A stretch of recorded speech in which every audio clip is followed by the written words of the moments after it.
Kembali di News on the Spot pemirsa, dalam rangka memperingati hari ulang tahun ke-64 Komando Pasukan Khusus menyelenggarakan akan serangkaian kegiatan seperti upacara parade dan syukuran di lapangan Makopassus Cijantung, Jakarta Timur. Informasi selengkapnya kita akan bergabung dengan reporter Priscila Dahuan dan juru kamera Rio Cornelianto langsung dari Makopassus Cijantung. Iya, Cila, kali ini dalam ulang tahun Kopassus, siapa saja yang terlihat hadir di sana? Iya, Carlos, benar sekali. Dalam rangka memperingati ulang tahun Kopassus yang ke-64, Kopassus mengundang lebih dari 1.000 undangan, di antaranya Menko Polhukam Luhut Binsar Panjaitan, juga ada Menteri Pertahanan RI Ria Mizar Raikudu, dan juga ada Panglima TNI Jenderal Gatot Nurmantio, serta ada Kapolda Metro Jaya Mugyarto. Dan keempatnya memang hadir untuk memeriahkan acara ulang tahun yang ke-64 Kopassus ini. Dan selain itu juga acara ini juga dihadiri oleh para sesepuh dan purna wirawan mantan Kopassus, dan tentu saja acara ini sudah ramai sejak pagi tadi sekitar pukul 9 dan hingga kini pun masih berlangsung, Carlos. Iya, Cila, biasanya dalam sebuah pagelaran ulang tahun angkatan bersenjata begitu militer, kita ada show atau parade yang menarik untuk ditampilkan. Kali ini apa yang ditampilkan di sana, Cila?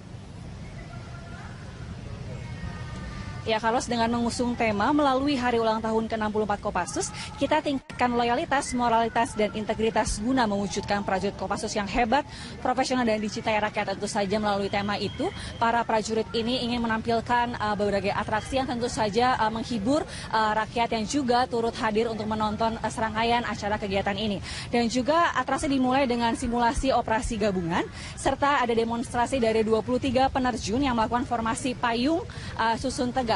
Serta juga ada demonstrasi bela diri dan juga taekwondo yang ditampilkan oleh pasukan Merpati Putih. Serta juga ada unjuk ketangkasan yang tentu saja ini semua dilakukan untuk menunjukkan kepada rakyat betapa memang prajurit Kopassus ini memiliki ketahanan yang luar biasa tentunya untuk menghadapi perang-perang ke depannya.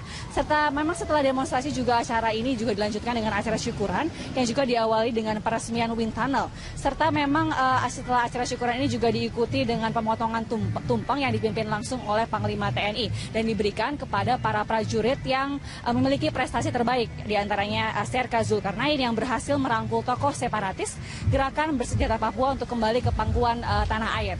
Dan juga ada Sertu Desi yang juga turut mendapatkan penghargaan dengan menjuarai kejuaraan terjun payung hingga tingkat dunia. Dan memang kalau sebelum puncak acara ulang tahun ini memang diadakan serangkaian kegiatan lain sejak minggu lalu, diantaranya ada silaturahmi ke berbagai sesepuh mantan Danjen Kopassus, ada lomba memancing, ada bakti sosial, serta ada gerak jalan santai dan juga servis motor gratis yang juga diperuntukkan untuk rakyat. Serta ada juga lomba lari maraton 64 km, serta ada pemecahan rekor muri yang tentu saja serangkaian acara ini diperuntukkan untuk rakyat Indonesia. Dan memang hingga kini pun acara masih berlangsung dengan serangkaian acara hiburan dan juga para artis ibu kota yang juga turut menghibur dan menampilkan berbagai juga nyanyian dan tarian-tarian bersama dengan ribuan prajurit Kopassus yang ada di sini. Demikian, Carlos. Baik, terima kasih Priscila Dahuan atas informasi dari Anda langsung dari HUT Kopassus pada hari ini. Ya, selamat siang pemirsa dimanapun Anda berada. Senang sekali kami berdua, ada saya Arti Kinos dan rekan saya Grace Blessing bisa kembali menjumpai Anda dan tentunya akan menemani Anda selama 60 menit ke depan. Dan kami akan memberikan tayangan yang menarik, menambah wawasan Anda dan pastinya inspiratif. Inilah Metro Plus yang selengkapnya. Baiklah pemirsa, sudah hampir 3 minggu 10 warga negara Indonesia masih disandra oleh kelompok Abu Sayyaf di Filipina. Berbagai upaya terus dilakukan, salah satunya adalah mempersiapkan operasi militer jika memang diizinkan oleh pemerintah Filipina. Indonesia juga harus atau mungkin sudah siap untuk terjun langsung membebaskan para sandera, ya. Betul banget, Pil. Sebenarnya pemerintah Filipina sendiri sudah mengambil langkah tegas dengan mengirimkan pasukan elit mereka. Namun sayangnya 18 prajurit tewas di tangan pemberontak. Ya, pasukan militer Indonesia sendiri sudah siap jika memang diberi izin oleh pemerintah Filipina untuk melakukan pembebasan. Namun sampai sekarang sayang sekali belum diberikan izin tersebut. Dan harus diakui sebenarnya pasukan elit Indonesia yang dimiliki oleh TNI sudah diakui sebenarnya kehebatannya oleh negara luar, ya. Iya, saya setuju banget, Kina. Dan kita akan sama-sama menyaksikan seperti apa sih pasukan elit yang dimiliki oleh Tentara Nasional Indonesia. Tayangannya berikut ini.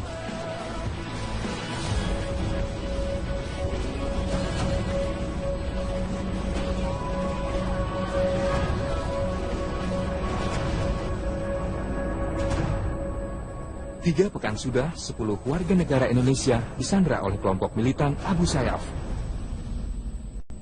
10 warga negara Indonesia ini adalah awak kapal Tongkang Anang 12 yang membawa 7.000 ton batu bara. Mereka dibajak di perairan Tawi-Tawi, Filipina saat berlayar dari Banjarmasin menuju Batangas, Filipina Selatan. Pemerintah Indonesia sendiri menolak membayar uang tebusan kepada kelompok Abu Sayyaf sebesar 50 juta peso atau sekitar 15 miliar rupiah untuk membebaskan sandera. Langkah yang ditempuh adalah jalur diplomatik. Di sisi lain, pemerintah Filipina telah menerjunkan pasukan elit militernya untuk melawan kelompok Abu Sayyaf. Namun dalam sebuah operasi militer beberapa hari lalu, pasukan elit Filipina mengalami kekalahan telak. 18 prajuritnya tewas di tangan pemberontak. Sedangkan dari pihak Abu Sayyaf, 5 orang tewas dan 20 orang lainnya luka-luka. Tenggat waktu pembayaran tebusan sudah lewat, namun belum ada kejelasan kapan 10 WNI ini akan dibebaskan. Pasukan militer Indonesia sendiri sudah siap membebaskan 10 WNI yang disandra kelompok separatis Abu Sayyaf. Namun pemerintah Filipina hingga saat ini belum memberikan lampu hijau. Alhasil pasukan militer Indonesia terus menunggu sampai perintah bergerak diturunkan pimpinan. Kepercayaan diri ini tentu saja sangat beralasan, mengingat sederet prestasi yang pernah ditorehkan pasukan elit Indonesia di kancah nasional maupun internasional.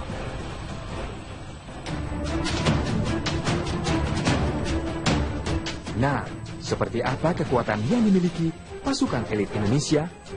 Data Semen Bravo 90 atau Den Bravo 90. Pasukan elit ini dibentuk secara terbatas di lingkungan Korps Pasukan Khas TNI Angkatan Udara pada tahun 1990. Satuan khusus ini memiliki tugas untuk melawan kekuatan udara musuh.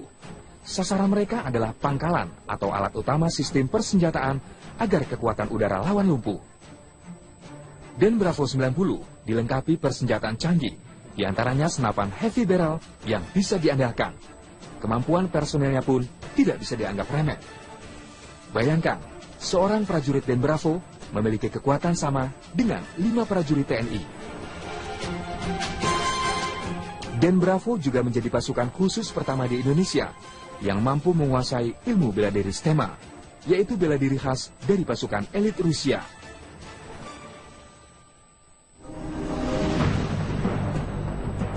Komando Pasukan Khusus atau Kopassus, pasukan elit yang dimiliki oleh TNI Angkatan Darat ini dibentuk pada 16 April 1952. Kopassus memiliki kemampuan bergerak cepat di setiap medan, menembak dengan tepat, pengintaian, intelijen, hingga anti-teror.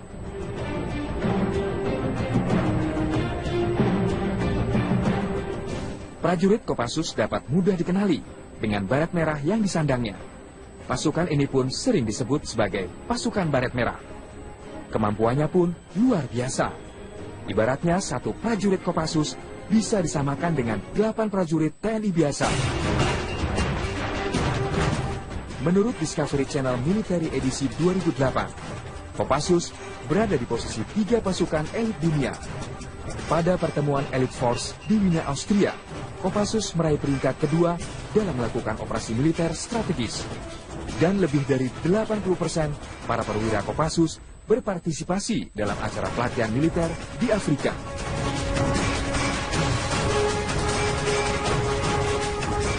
Komando Pasukan Kata atau Kopaska, pasukan khusus dari TNI Angkatan Laut ini didirikan pada 31 Maret 1962 oleh Presiden Soekarno yang saat itu dibentuk untuk mendukung kampanye militer di Irian Jaya.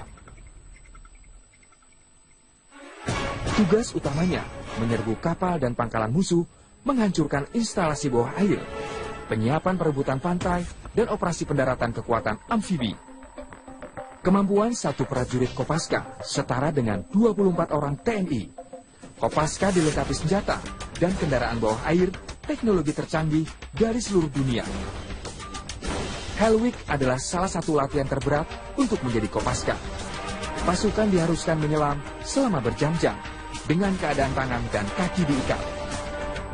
Operasi legendaris Kopaska adalah saat beberapa personil mereka ditugaskan untuk mengamankan blok Ambalat dari gangguan Malaysia. Terakhir, Indonesia punya pasukan TNI bernama Denjaka yang kerap membuat geger dunia. Denjaka kepanjangan dari Detasemen Jalamangkara, yang merupakan detasemen pasukan khusus TNI Angkatan Laut, dibentuk pada 13 November 1984. Denjaka terdiri dari satuan gabungan antara personel Kopaska dan Yonkaifib Korps Marinir TNI AL. Denjaka memiliki tugas sebagai satuan anti-teror, baik di darat atau di laut. Untuk segi tingkat kemampuan, satu orang Denjaka setara dengan 120 orang TNI. Menjadi anggota Denjaka tidak semudah yang dibayangkan. Latihannya sangatlah berat. Salah satunya berenang dengan tangan dan kaki terikat, melewati Selat Sunda sejauh 30 km. Selanjutnya seorang prajurit Denjaka harus bisa selamat. Ketika tangan dan kakinya diborgol, tubuh diikat dengan tali, dijatuhkan ke dalam perairan Selat Bali. Operasi Denjaka bersifat rahasia dan jarang dipublikasikan. Tapi satuan ini dikenal sangat tangguh di medan operasi. Percayalah, kekuatan militer Indonesia tidak kalah jauh dengan negara lain. Mereka siap bertempur demi menjaga keutuhan NKRI.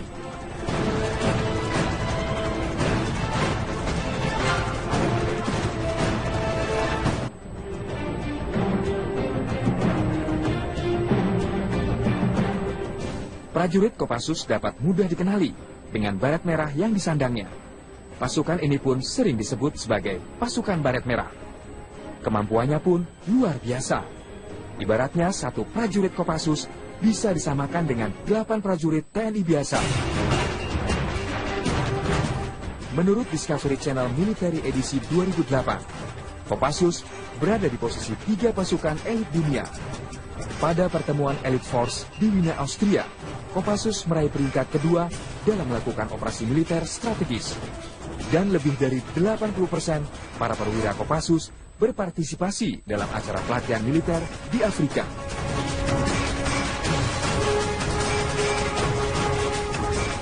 Komando Pasukan Kata atau Kopaska, pasukan khusus dari TNI Angkatan Laut ini didirikan pada 31 Maret 1962 oleh Presiden Soekarno yang saat itu dibentuk untuk mendukung kampanye militer di Irian Jaya. Tugas utamanya menyerbu kapal dan pangkalan musuh, menghancurkan instalasi bawah air, penyiapan perebutan pantai, dan operasi pendaratan kekuatan amfibi. Kemampuan satu prajurit Kopaska setara dengan 24 orang TNI. Kopaska dilengkapi senjata dan kendaraan bawah air teknologi tercanggih dari seluruh dunia. Hell Week adalah salah satu latihan terberat untuk menjadi Kopaska. Pasukan diharuskan menyelam selama berjam-jam dengan keadaan tangan dan kaki diikat. Operasi legendaris Kopaska adalah saat beberapa personil mereka ditugaskan untuk mengamankan blok Ambalat dari gangguan Malaysia. Terakhir, Indonesia punya pasukan TNI bernama Denjaka yang kerap membuat geger dunia. Namun belum ada kejelasan kapan 10 WNI ini akan dibebaskan. Pasukan militer Indonesia sendiri sudah siap membebaskan 10 WNI yang disandra kelompok separatis Abu Sayyaf. Namun pemerintah Filipina hingga saat ini belum memberikan lampu hijau. Alhasil pasukan militer Indonesia terus menunggu sampai perintah bergerak diturunkan pimpinan. Kepercayaan diri ini tentu saja sangat beralasan, mengingat sederet prestasi yang pernah ditorehkan pasukan elit Indonesia di kancah nasional maupun internasional.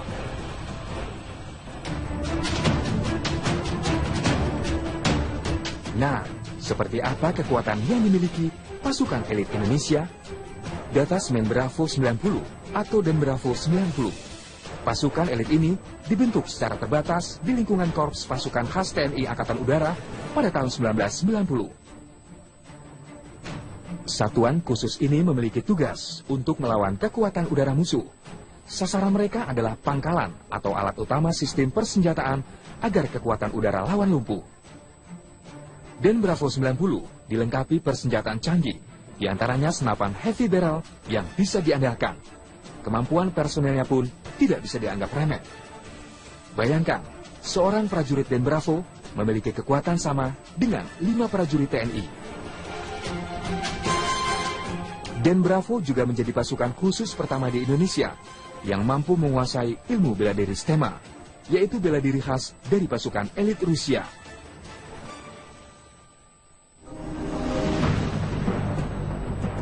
Komando Pasukan Khusus atau Kopassus, pasukan elit yang dimiliki oleh TNI Angkatan Darat ini dibentuk pada 16 April 1952. Kopassus memiliki kemampuan bergerak cepat di setiap medan, menembak dengan tepat, pengintaian, intelijen, hingga anti-teror. Jika memang diizinkan oleh pemerintah Filipina, pasukan Indonesia juga harus atau mungkin sudah siap untuk terjun langsung membebaskan para sandera ya. Betul banget, Pil. Sebenarnya pemerintah Filipina sendiri sudah mengambil langkah tegas dengan mengirimkan pasukan elit mereka. Namun sayangnya, 18 prajurit tewas di tangan pemberontak. Ya, pasukan militer Indonesia sendiri sudah siap jika memang diberi izin oleh pemerintah Filipina untuk melakukan pembebasan. Namun sampai sekarang sayang sekali belum diberikan izin tersebut. Dan harus diakui sebenarnya pasukan elit Indonesia yang dimiliki oleh TNI sudah diakui sebenarnya kehebatannya oleh negara luar ya. Iya, saya setuju banget, Kina. Dan kita akan sama-sama menyaksikan seperti apa sih pasukan elit yang dimiliki oleh Tentara Nasional Indonesia. Tayangannya berikut ini.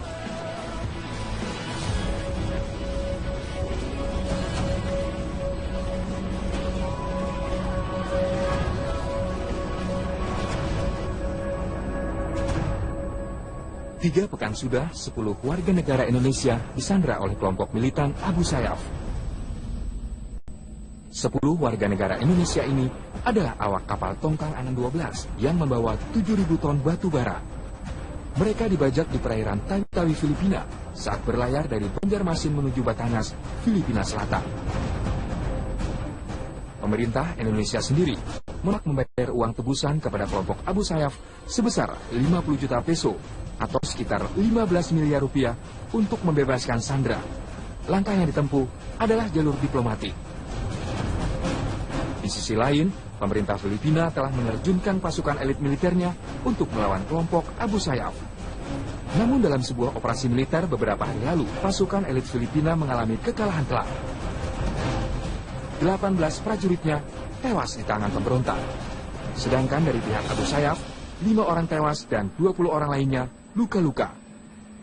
Tenggat waktu pembayaran tebusan sudah lewat. Kembali di News on the Spot pemirsa, dalam rangka memperingati hari ulang tahun ke-64, Komando Pasukan Khusus menyelenggarakan akan serangkaian kegiatan seperti upacara parade dan syukuran di lapangan Makopassus Cijantung, Jakarta Timur.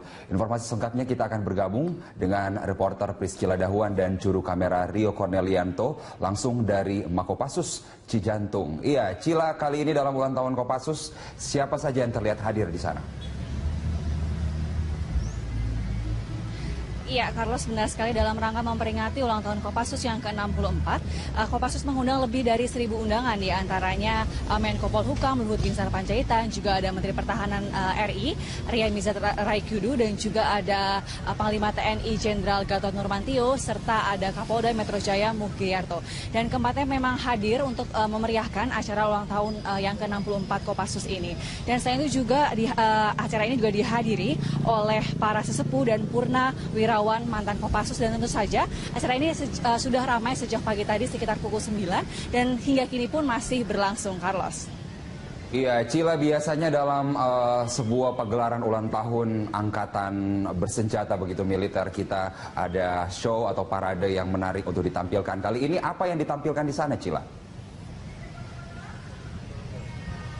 Ya, Carlos, dengan mengusung tema melalui hari ulang tahun ke-64 Kopassus, kita tingkatkan loyalitas, moralitas, dan integritas guna mewujudkan prajurit Kopassus yang hebat, profesional, dan dicintai rakyat. Tentu saja melalui tema itu, para prajurit ini ingin menampilkan berbagai atraksi yang tentu saja menghibur rakyat yang juga turut hadir untuk menonton serangkaian acara kegiatan ini. Dan juga atraksi dimulai dengan simulasi operasi gabungan, serta ada demonstrasi dari 23 penerjun yang melakukan formasi payung susun tegak. Serta juga ada demonstrasi bela diri dan juga taekwondo yang ditampilkan oleh pasukan Merpati Putih. Serta juga ada unjuk ketangkasannya, tentu saja ini semua dilakukan untuk menunjukkan kepada rakyat betapa memang prajurit Kopassus ini memiliki ketahanan yang luar biasa tentunya untuk menghadapi perang-perang ke depannya.